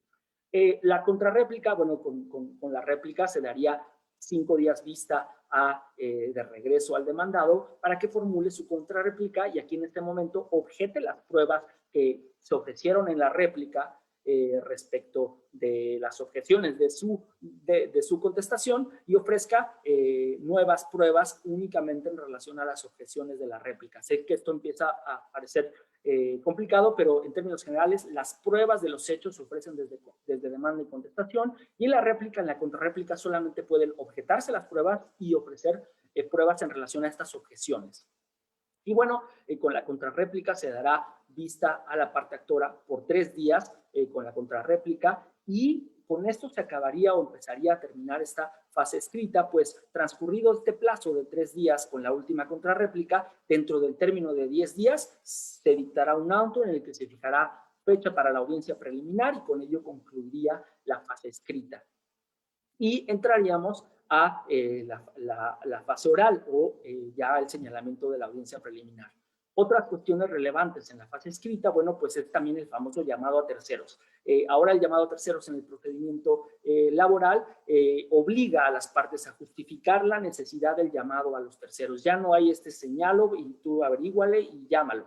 Ahora hay que justificar el motivo por el cual se le debe llamar y es un requisito para poder hacer esta llamada a terceros. En caso de que no lo justifiquen, pues no se tendrá o no se accederá a la petición. Los momentos para hacer este llamado solamente podrían ser hasta en la fase escrita, ya sea en la demanda o en la contestación, o de las circunstancias que sucedan en la réplica o contrarréplica. De ser así, se ordenará el llamamiento del tercero y bueno, le darán 15 días para que se integre a la litis. Sin embargo, si no lo llaman las partes y este tercero comparece por sí mismo, podrá hacerlo hasta antes de la audiencia preliminar. Si se celebra la audiencia preliminar, se presumiría perdido estos derechos o que no le afectará el procedimiento. Otros supuestos, como les dije, la ampliación de la demanda únicamente respecto a hechos novedosos en la contestación, no podrían llegar a una contestación o ampliación de demanda posterior. El incidente de nulidad de notificaciones, les dije, es una excepción que incluso en el procedimiento ordinario debe, no solo, bueno, las excepciones procesales se oponen desde la demanda, pero se llevan a cabo en la audiencia preliminar o se celebran y se desarrollan en la fase preliminar del oral. Sin embargo, el incidente de nulidad de notificaciones es el único que podría tener una audiencia anterior de escucha a las partes y de resolución previo a la celebración de la audiencia preliminar. Y bueno, las providencias precautorias de las que les hablé, que el secretario instructor puede llevarlas a cabo y pronunciarlas y que, bueno, son motivo del recurso de reconsideración y que, bueno, pretenden hacer que la sentencia pueda ejecutarse en un futuro en caso de que esté en perjuicio ese derecho que se pretende reclamar. Aquí un panorama un poco más visual de la fase escrita del procedimiento ordinario. Y bueno, tenemos la demanda, 15 días para la contestación, 8 días para la réplica y 5 días más para la contrarréplica. Y pasaríamos a la fase oral, que se refiere a la primera audiencia, que es la audiencia preliminar. Y bueno, el objeto de esta audiencia preliminar es depurar el procedimiento y resolver las excepciones dilatorias planteadas por las partes. Relevante, muy relevante, la depuración del procedimiento. Lo que pretende hacer, bueno, primero es que se depure la fase escrita a través de la resolución del recurso de reconsideración contra estos actos o omisiones del secretario. También se pretende resolver las excepciones procesales que hayan planteado las partes, competencia, personalidad, legitimación en el proceso, todas estas se dilucidarán, se admitirán, se resolverán y se proveerá respecto a las pruebas en la audiencia preliminar. Además, una vez hecho esto, se establecerán los hechos no controvertidos. Muy importante para no saturar la audiencia de juicio con pruebas innecesarias. Establecerá qué hechos no están controvertidos, con qué hechos están de acuerdo, y esto será parte de un debate importante que el juez deberá dirigir para reducir el número de pruebas y de hechos que se pretendrían probar durante la audiencia de juicio. Esta parte es muy importante para un correcto desarrollo con los principios que hablamos de economía, celeridad, continuidad, etcétera. En esta misma audiencia preliminar se admitirán o desecharán las pruebas ofrecidas por las partes y, bueno, tendrá necesariamente una relación con los hechos controvertidos, es decir, una vez depurados estos hechos no controvertidos, pues las pruebas que sean inútiles e intrascendentes respecto a hechos no controvertidos serán desechadas y únicamente se admitirán aquellas relacionadas con hechos controvertidos y que tendrán que desahogarse en la audiencia de juicio. Una vez resuelto el recurso, el artículo que prevé específicamente el artículo 873 de la audiencia preliminar pone en último momento la resolución del recurso de reconsideración o, bueno, como uno de los objetos, pero ya veremos en el desarrollo que probablemente sea una de las primeras circunstancias que se desarrollarán. Pero bueno, una vez que se permite de depurar, otro de los objetivos de la audiencia preliminar es citar a la audiencia de juicio, que debe desarrollarse dentro del término de 20 días posteriores a la celebración de la audiencia preliminar. Respecto al desarrollo de la audiencia preliminar, bueno, comparecerán las partes, se identificarán como en cualquier audiencia, pero muy importante la Ley Federal del Trabajo por estos principios de celeridad, continuidad y concentración, bueno, podrá iniciar la audiencia preliminar incluso aunque las partes no estén al inicio de la audiencia preliminar y podrán incluirse con posterioridad, pero el tribunal muy específicamente la ley dice que, bueno, marcará el inicio y conclusión de cada una de las etapas de las que ya platicamos y, bueno, se tendrán por consentidas las circunstancias que se desarrollaron en cada una de estas etapas y además por precluidos los derechos que pudieran hacer valer en ellas.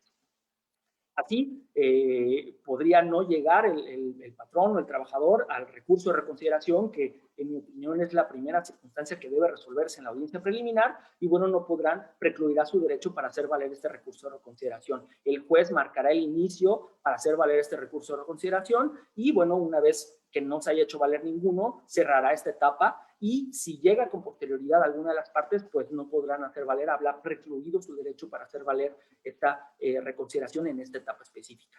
Una vez, y así cada una de las etapas, y bueno, el hecho de que no estén presentes no impedirá el desarrollo de esta audiencia, y bueno, tendrán por consentidos y precluidos sus derechos en cada una de ellas. Después, en mi opinión, lo primero que debe resolverse es depurar esta fase escrita y porque pudiéramos hablar de cuestiones de subsanar la demanda o de la contestación o cuestiones de no tener por contestada la demanda que pudieran cambiar y entonces esta cuestión podría repercutir en las demás etapas. En mi opinión, el recurso de reconsideración debe ser la primera cuestión que debe tratarse en la audiencia preliminar. Una vez depurado esta fase escrita con el recurso de reconsideración, empezaríamos a hablar ya de la legitimación procesal, es decir, aquella aptitud que tienen las partes para venir al proceso, no de la titularidad del derecho, que es la legitimación en la causa y que esa será materia de sentencia, pero sí la procesal, es decir, tú tienes esa aptitud de venir al juicio, tú tienes esa aptitud de contestar, eres en verdad el demandado, y bueno, las excepciones que pudieran oponerse al respecto, y las excepciones como incompetencia, legitimación, o todas esas excepciones que son dilatorias o procesales también deben de resolverse en esta cuestión, no aquellas que se refieran al fondo, pues esas excepciones serán ventiladas ya en la sentencia una vez que se haya desahogado en las pruebas. Después de haber agotado esta parte de la legitimación procesal y las excepciones, así como el recurso de reconsideración, pasaríamos al debate de los hechos controvertidos. Y aquí es muy importante que no solo el juez sea un rector del proceso, sino que las partes también se presten a tener procesos sencillos, rápidos, y en los cuales no se pelea en cada una de las circunstancias. A veces, bueno, no hay pleito en relación a quizá qué es la fuente de trabajo, cuál es la fuente de trabajo, cuáles son las funciones o cuál es el salario. Y algunas de estas cuestiones, aún así hay muchas pruebas en relación a ello. Y en el debate, bueno, hacer un debate real en el cual se establezcan los motivos por los cuales se considera que un hecho es controvertido y que merece o amerita prueba. Sin embargo, el juez al final, bueno, tendrá esa decisión de establecer cuáles son estos hechos no controvertidos y por deducción, bueno, se tendrán cuáles son esos hechos controvertidos y respecto de los cuales, bueno, habrá un pronunciamiento también respecto a la admisión y desechamiento de las pruebas, no sin antes escuchar a las partes en cada una de estas etapas. Además, una vez admitidas o desechadas estas pruebas, el juez deberá pronunciarse respecto de su preparación, es decir, cómo se van a preparar, en qué fechas, en qué momentos se van a preparar. Y bueno, la Ley Federal del Trabajo establece que deben, por concentración, desahogarse todas las pruebas en una sola audiencia de juicio. Sin embargo, deja la pauta para que en caso excepcional o extraordinario, por la necesidad o complicidad de las pruebas, puedan desahogarse en más de una audiencia, pero esto es excepcional. Y bueno, la Ley Federal del Trabajo establece que siempre también deberá procurarse desahogar primero las del actor y posteriormente las del demandado. Y una vez que se haya pronunciado respecto a la admisión y desechamiento de pruebas y su preparación, citación de testigos, etcétera, bueno, se citará a la audiencia de juicio, la cual deberá celebrarse dentro de los 20 días posteriores. De manera habitual, esta audiencia preliminar se desahogaría de esta forma, teniendo el recurso de reconsideración como la primera parte o etapa de la propia audiencia, resolver la legitimación procesal de las partes, las excepciones procesales, fijar los hechos no controvertidos, admitir las pruebas y ordenar su preparación y finalmente citar a la audiencia de juicio. Muy relevante esta circunstancia específica de la audiencia preliminar es que si las partes están de acuerdo en los hechos controvertidos y la controversia solamente se reduce a un punto de derecho, es decir, a la aplicación, sí soy tu patrón, sí soy tu trabajador, sí te debo tanto, pero la ley dice que es esto y tú dices que la ley dice esto. Bueno, pues esa controversia simplemente es que el perito en esa circunstancia, el perito en derecho, resuelva quién tiene la razón y bueno, para ello quizá no habrá necesidad de desahogar pruebas en la audiencia de juicio o quizá las pruebas que se tuvieran que valorar únicamente fueran documentales y no hay necesidad de desahogarlas en una audiencia de juicio. Bueno, la ley prevé una especie de procedimiento sumario en la cual se declarará en el momento de la preliminar, una vez que el juez advierta esta circunstancia, declarará cerrada la instrucción, bueno, la audiencia, ahí sí hay también una cuestión conceptual, pero bueno, cerrará la instrucción y turnará los autos para que se dicte resolución dentro del término de 5 días posteriores. Y así el juez ya no tendrá que desahogar una audiencia de juicio, sino simplemente resolver la cuestión jurídica que se le plantea. Posteriormente, en la audiencia de juicio, ya nos metemos ya a la audiencia de juicio y bueno, en esta audiencia de juicio el objetivo es desahogar las pruebas de las partes y lo mismo, si las partes no están presentes, esto no impedirá que se lleve a cabo el desahogo de la audiencia y igualmente irán perdiendo sus derechos y percluyendo sus derechos a lo largo de la audiencia. Se procurará, como les dije, primero desahogar las pruebas del actor y luego las del demandado. Aquí muy relevante es que el juez puede tener una actividad proactiva y puede interrogar directamente no solo a aquellos desahogantes de las pruebas, es decir, no solo al perito, no solo a los testigos, sino directamente a las partes que en algún momento establece alguna duda o le surge una duda o cree que se puede acercar a la verdad. En ese momento, el juez tiene total libertad para interrogar directamente y sin ningún formalismo, tanto a partes como a terceros que intervengan. Esto relevante en la actuación del juez de derecho social para buscar la verdad y la justicia laboral. Si alguna prueba no se encuentra preparada, debe declararse desierta. Si a las partes les correspondía presentar a sus testigos o sus pruebas y no están, se declararán desiertas, salvo que justifiquen o tengan una causa justificada para ello. Esto lo deja libre y subjetivo para que el juez en su actuar defina si es causa justificada o no. Y bueno, en caso de ser así, la causa justificada o que sea el propio tribunal el que no haya podido lograr esta preparación, se fijará una nueva audiencia dentro del término de 10 días. Concluida el desahogo de las pruebas del actor y del demandado, el secretario debe certificar que no hay pruebas pendientes en la propia audiencia y en caso de que alguna de las partes contravenga esta situación o establezca que hay alguna prueba pendiente, el juez debe resolver en ese mismo momento si efectivamente hay una prueba pendiente o si él considera que no y cerrar la instrucción y dar parte y dar el uso de la voz a las partes para que formulen sus alegatos en la audiencia de juicio. Con ello se cerraría ya la etapa de juicio propiamente y, como les dije, la ley prevé que en esta propia audiencia de juicio se dicte la sentencia en el propio acto y además se ponga a disposición de las partes el texto de la resolución. Excepcionalmente se puede dictar, como les dije, dentro del término de 5 días y en ese sentido la sentencia puede ya no en una audiencia, sino simplemente notificarse. La ley no establece que ya haya una audiencia de dictado de sentencia. En la audiencia de juicio visualmente sería algo así, muy sencilla, con el desahogo de las pruebas del actor y el demandado, que es la parte primordial de esta audiencia, escuchar los alegatos de las partes, la certificación de pruebas pendientes, que no haya pruebas pendientes, porque en caso de que el juez sí considere que hay una prueba pendiente de desahogar, pues tendrá que señalar una nueva fecha para el desahogo y su preparación. Y finalmente, el dictado de la sentencia, que como les dije puede ser ahí mismo en la audiencia o bien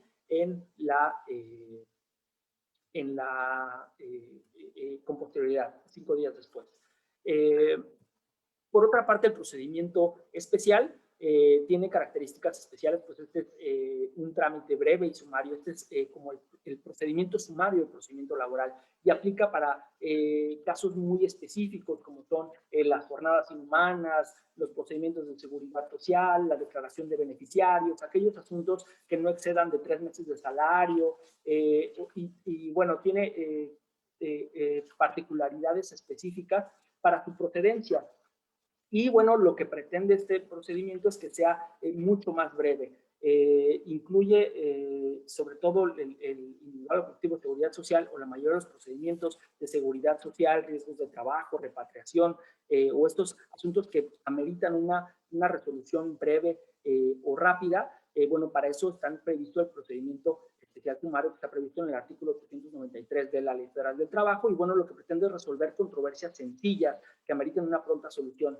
Tiene como base el mismo procedimiento ordinario que acabamos de ver, tiene una fase escrita y una fase oral y bueno, lo único es que reduce los términos para la contestación de 15 días a 10 días y los de la réplica y contrarréplica de 8 y 5 a 3 días ambos. Es decir, ahorita lo veremos visualmente, para el procedimiento especial tenemos 10 días para contestar la demanda y 3 días para la réplica, 3 días para la contrarréplica y una vista también de 3 días para la contrarréplica. Una de las características especiales de este procedimiento especial es que, bueno, se privilegiará el trámite en línea. Creo que cuando programaron o proyectaron este procedimiento especial, nos esperaban todo lo que se venía y que somos ya muy avanzados para el trámite en línea, que pudiéramos llevar hasta audiencias de juicio probablemente o en ordinarios del trámite en línea, pero bueno, lo que establece la ley es que, bueno, a través de videoconferencias pudieran desahogarse cuestiones o dudas que el propio juzgador pueda tener para dictar una autodepuración, que es una característica general de este procedimiento especial.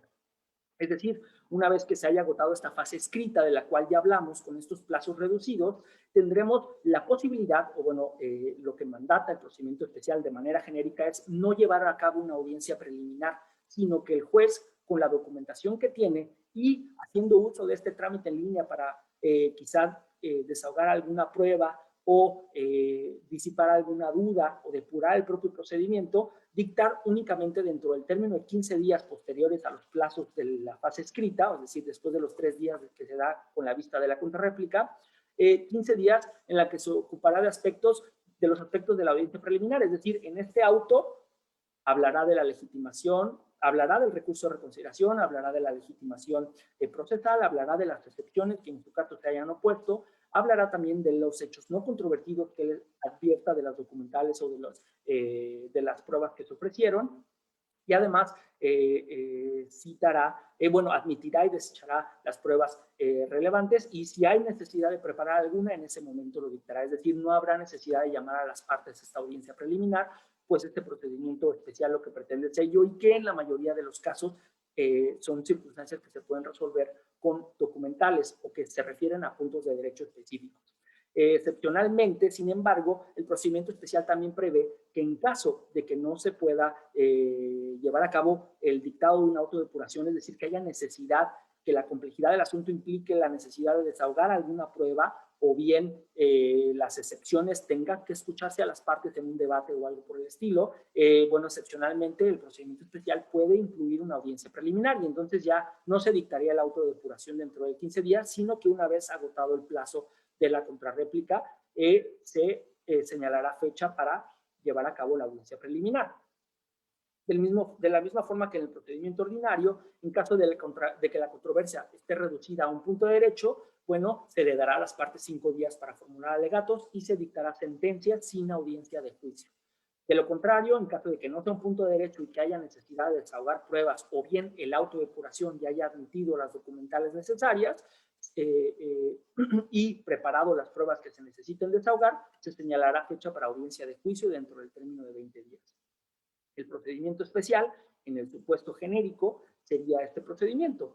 Tiene el tribunal 3 días para pronunciarse respecto a la demanda, si la previene o la admite, subsanada, se emplaza al demandado y tiene 10 días para contestar la demanda y con esta contestación se da vista a la contraparte para el término de 3 días formule su réplica y a su vez 3 días para que formule la contrarréplica y con la contrarréplica se daría vista por 3 días y una vez agotado este plazo empezaría a correr el término de 15 días para dictar el auto de depuración, el cual depurará el procedimiento y señalará fecha para la audiencia de juicio. Se celebrada la audiencia de juicio dentro de estos 20 días, se dictará sentencia en la propia audiencia o bien dentro de los 5 días, igual que en el procedimiento ordinario. Finalmente, ya sé que ya me está comiendo el tiempo, no quiero dejar de hablar del procedimiento de ejecución que tuvo un cambio relevante, una nota distintiva que pretende la eficacia de las sentencias que tienen los trabajadores. Y en ese sentido, bueno, dice que el procedimiento, las sentencias deberán cumplirse dentro de los 15 días. Vencido este plazo de 15 días, se podrá pedir la ejecución de la sentencia, siempre y cuando no haya una suspensión, un medio extraordinario de defensa, etcétera. Solamente se podrá respecto a la subsistencia, pero bueno, pasados estos 15 días, se puede despachar ejecución, y algo muy relevante que estableció la Ley Federal del Trabajo es que se pueden decretar medidas para lograr el cumplimiento eficaz de las sentencias. Es decir, cuando exista un riesgo que no se puede ejecutar la sentencia, es decir, que probablemente esté en quiebra la empresa o que probablemente esté por iniciar un procedimiento de concurso, que el patrón probablemente esté realizando actos tendentes a incumplirla, como divorciándose, vendiendo sus bienes, X. Esta circunstancia puede darse dentro de estos 15 días, y lo que previó la Ley Federal del Trabajo es, bueno, voy a establecer medidas en estos 15 días, es decir, una vez dictada la sentencia, el actor, en caso de que advierta que hay un riesgo de no ejecutarse, o el juez mismo advierte que hay un riesgo de no cumplirse la sentencia, o que se acredite, al menos inicialmente, que el patrón realice actos tendentes a incumplirla, se pueden decretar embargo de cuentas bancarias, embargo de inmuebles, o dar vista a las instituciones de seguridad social respecto a esos posibles créditos fiscales de adeudos de aportaciones de seguridad social, Infonavit, etcétera. Entonces, esta circunstancia a mí se me hace una nota relevante para, bueno, en estos 15 días que, bueno, voluntariamente el patrón tiene para cumplir la sentencia. Si no lo hace y en vez de hacer ello se está tratando de evadir el cumplimiento de esta sentencia y tiene 15 días muy largos para hacer lo que pueda, bueno, el juez puede, de advertir esto, de hacérselo valer las partes, decretar, propiamente es un embargo precautorio porque ya hay una sentencia, pero tampoco es un embargo en ejecución de sentencia, sino es una medida que pretende cuidar los intereses del actor trabajador en el caso de esperar estos 15 días para poder despachar la ejecución. En ese sentido, bueno, sé que fui muy rápido, les dije, un tema bastante amplio en este sentido, sin embargo, quería abarcarlo en su totalidad. Sé que les robé un poquito más del tiempo que tenía programado, sin embargo, espero puedan hacer alguna pregunta, o si tienen alguna duda, con mucho gusto yo te lo resolvería. Bueno, quedo a sus órdenes. Y bueno, disculpen también la velocidad de mi exposición. El objetivo era cumplir con toda esta, lo que les tenía preparado.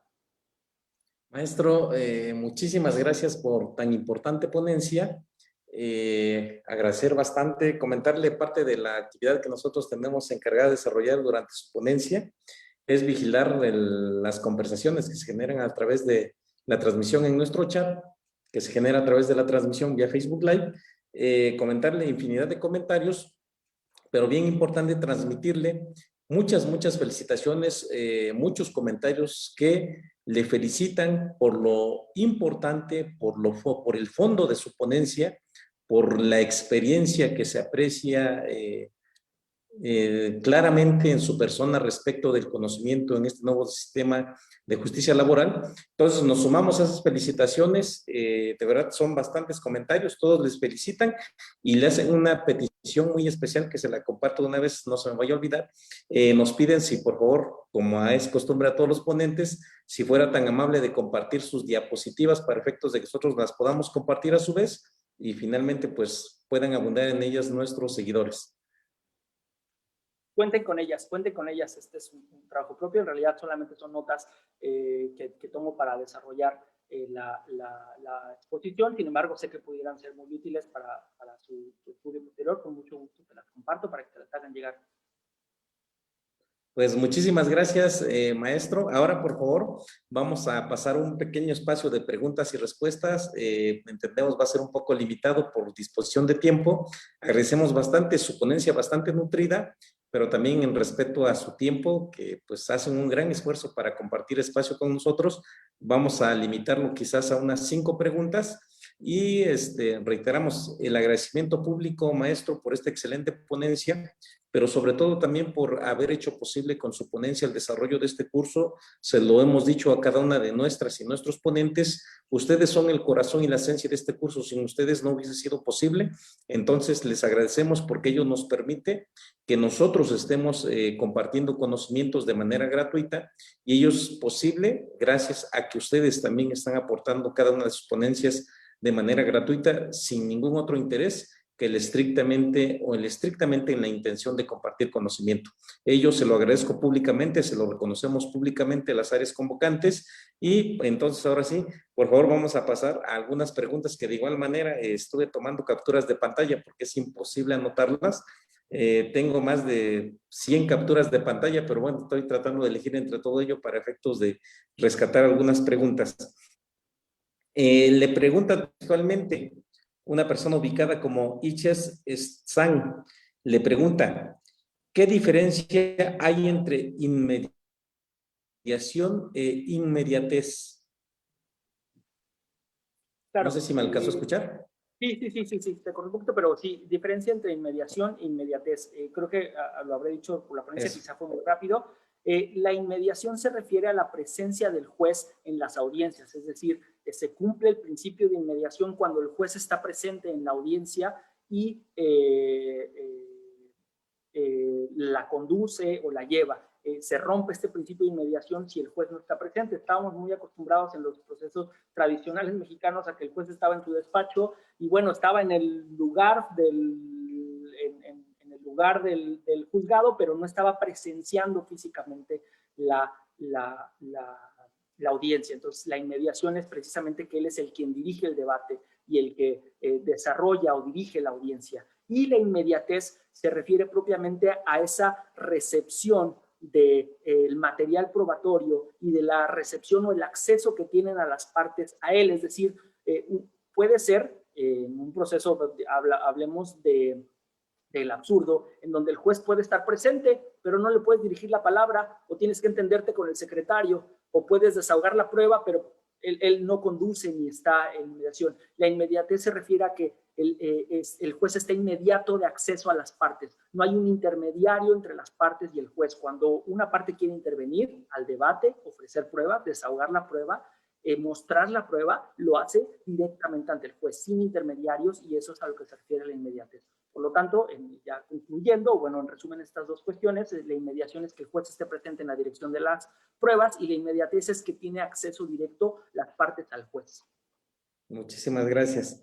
Ahora Iris Dayana Ramírez le pregunta, ¿hasta dónde puede llegar la autonomía del juez en este nuevo sistema? ¿Qué lo regula?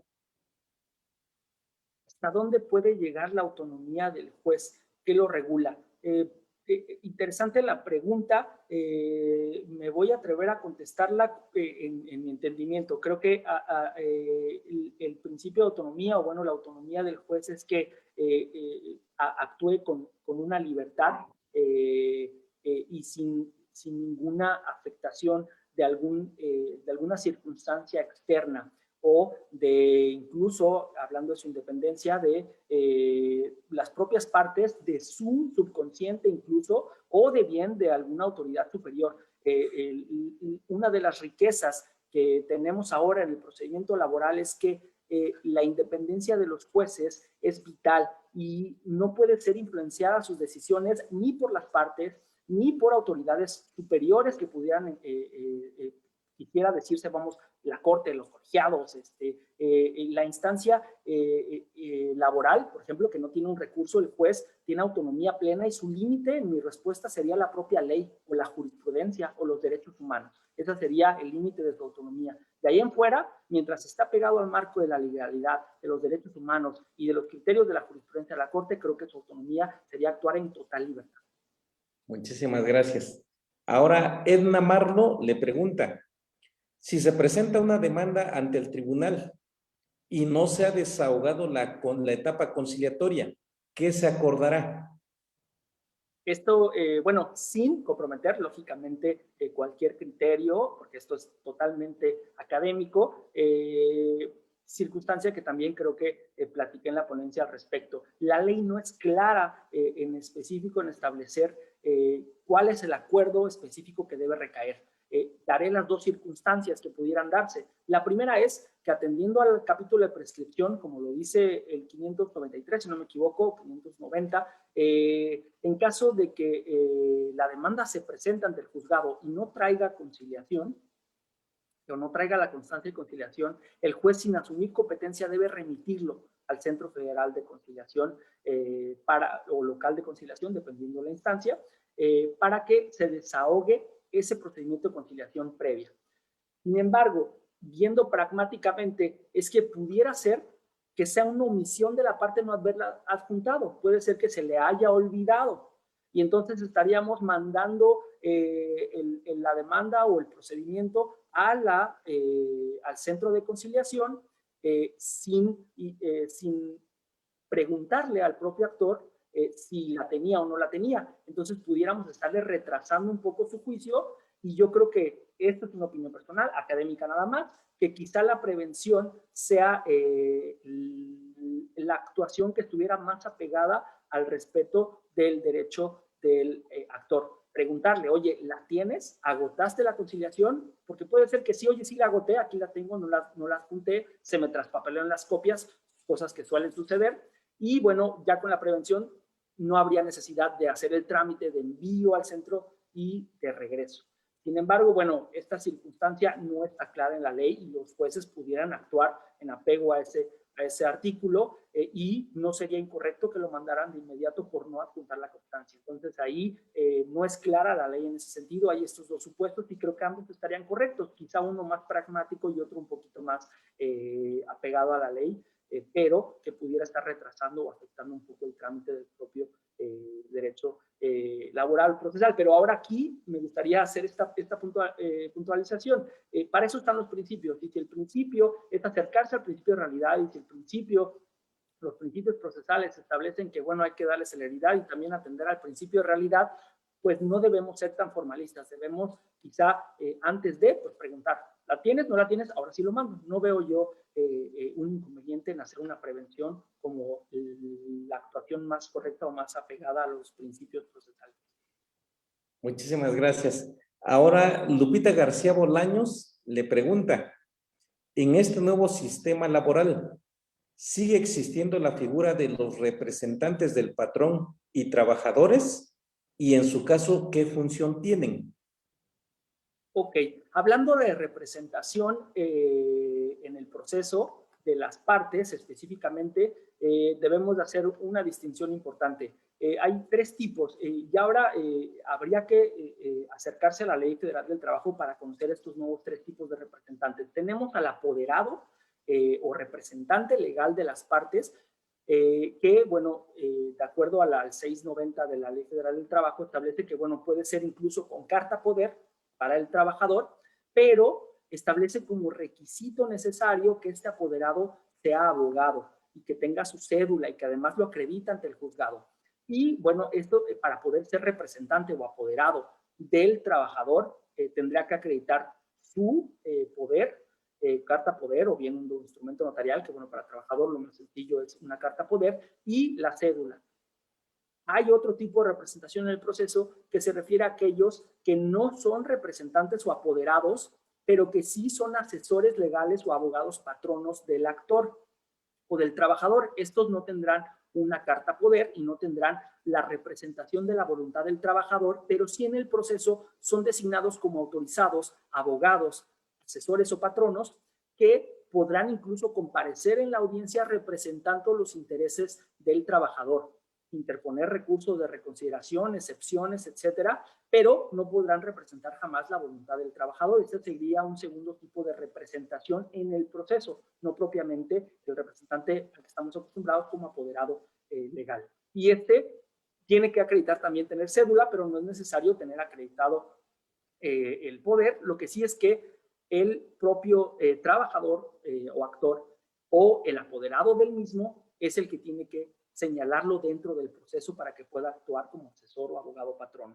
Y finalmente hay una tercera representación en el proceso que se refiere a aquel que puede oír, recibir notificaciones e imponerse de autos. Este no podría actuar en las audiencias, ni podría presentar escritos, mucho menos representar la voluntad del actor. Este es aquel pasante o aquel persona de confianza de la parte que puede imponerse de estos autos, recabarlas, incluso recibir notificaciones. Entonces, estas serían las 3 pautas de representación, con la única diferencia que, bueno, al patrón, tratándose de persona moral, el representante legal, el apoderado, tendrá que acreditar, bueno, que esas facultades para otorgar esos poderes quien le da ese poder las tiene del administrador o representante administrador único de la persona moral. Muchas gracias. Ahora le preguntan, si se interpone una demanda ante la Junta de Conciliación y Arbitraje, ejemplo, en Oaxaca, y en el auto de inicio la Junta se declara incompetente y lo dirige hacia la autoridad laboral del Estado de Hidalgo, ¿ante qué órgano de justicia lo debe dirigir? ¿Ante la Junta de Conciliación y Arbitraje del antiguo sistema en el Estado de Hidalgo o al juez laboral de Hidalgo del nuevo sistema? Me perdí, perdón. ¿Me podría repetir la pregunta? Ok, va otra vez.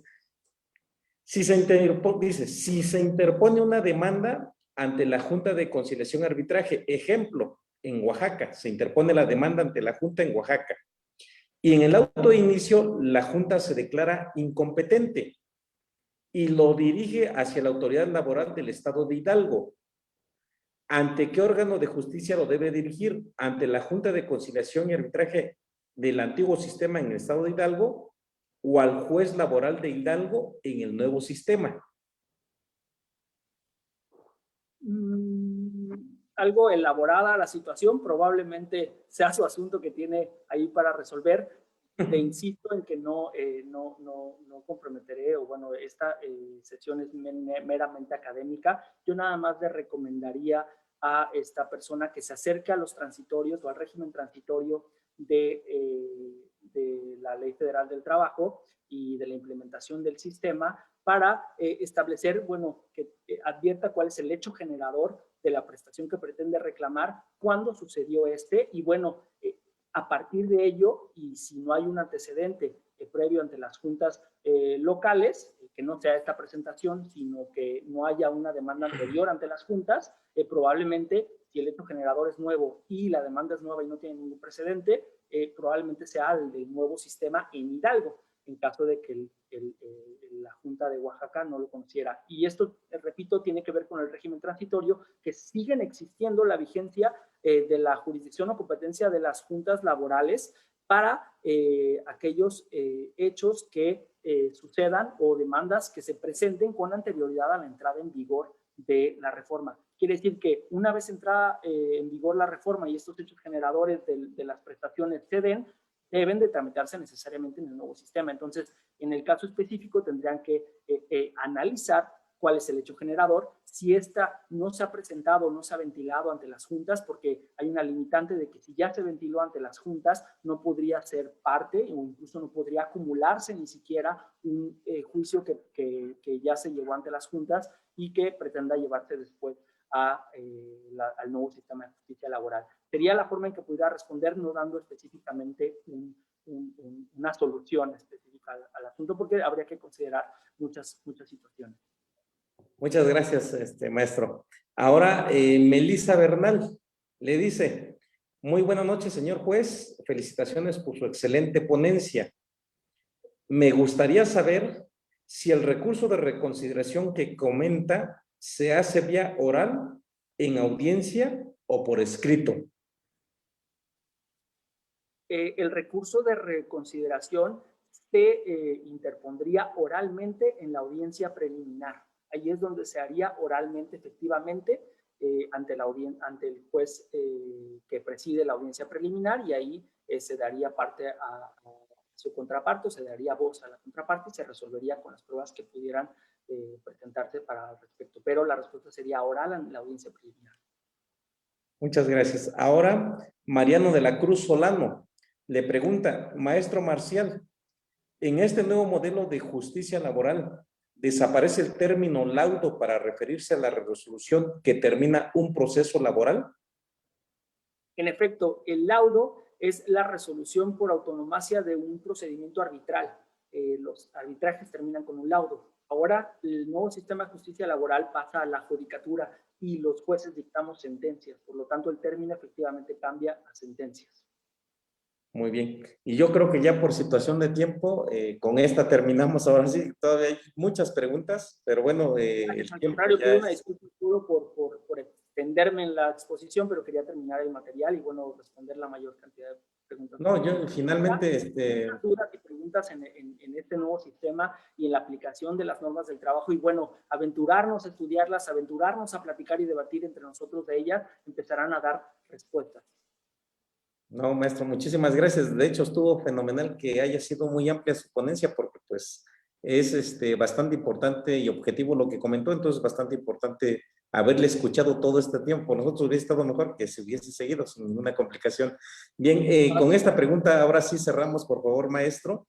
Irlanda Morales le pregunta, ¿cuál es la función del secretario instructor?